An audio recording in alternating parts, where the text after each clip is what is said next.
ರಾಮ ಮಂದಿರ ಟ್ರಸ್ಟ್ಗೆ ತಮ್ಮನ್ನ ನೇಮಿಸಿದ್ದು ದಕ್ಷಿಣ ಭಾರತಕ್ಕೆ ಸಂದ ಗೌರವ ಅಂತ ಪೇಜಾವರ ವಿಶ್ವಪ್ರಸನ್ನತೀರ್ಥ ಶ್ರೀಗಳು ಹೇಳಿದ್ದಾರೆ.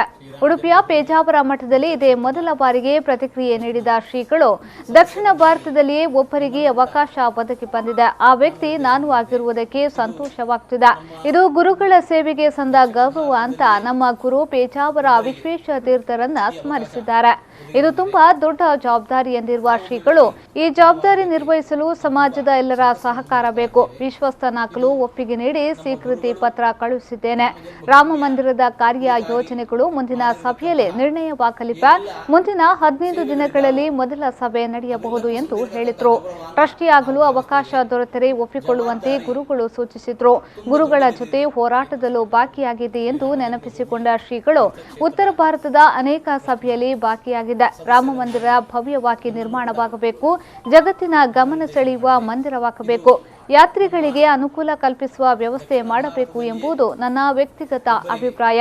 ಎಲ್ಲ ಸದಸ್ಯರ ತೀರ್ಮಾನದಂತೆ ಕಾರ್ಯ ಯೋಜನೆ ರೂಪುಗೊಳ್ಳಲಿದೆ ಎಂದರು. ಪೇಜಾವರ ಮಠದ ಶಾಖೆ ಅಯೋಧ್ಯೆಯಲ್ಲಿದೆ. ದೊಡ್ಡ ಶಾಖಾ ಮಠ ತೆರೆಯುವ ಯೋಜನೆ ಇದೆ. ಹನುಮಂತ ದೇವರು ಅವತರಿಸಿದ ಕ್ಷೇತ್ರ ಕರ್ನಾಟಕ. ಮಧ್ವಾಚಾರ್ಯರು ಹನುಮಂತನ ಅವತಾರ. ಇದು ಆಂಜನೇಯ ಸೇವೆಗೆ ಸಿಕ್ಕ ಗೌರವ ಎಂದು ಭಾವಿಸುತ್ತೇನೆ ಎಂದಿದ್ದಾರೆ.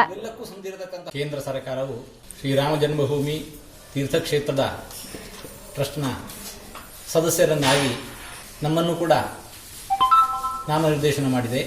ಇದು ನಮ್ಮ ದಕ್ಷಿಣ ಭಾರತದಲ್ಲಿಯೇ ಒಬ್ಬರಿಗೆ ಈ ಅವಕಾಶ ಒದಗಿ ಬಂದಿದೆ. ಆ ಒಬ್ಬ ವ್ಯಕ್ತಿ ನಾವಾದದಕ್ಕೆ ನಾವು ತುಂಬ ಸಂತಸವನ್ನು ಅನುಭವಿಸ್ತಾ ಇದ್ದೇವೆ.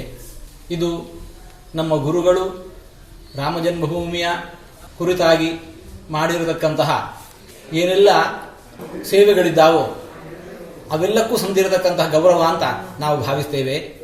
ಜವಾಬ್ದಾರಿ ತುಂಬ ದೊಡ್ಡದಿದೆ ಇದು.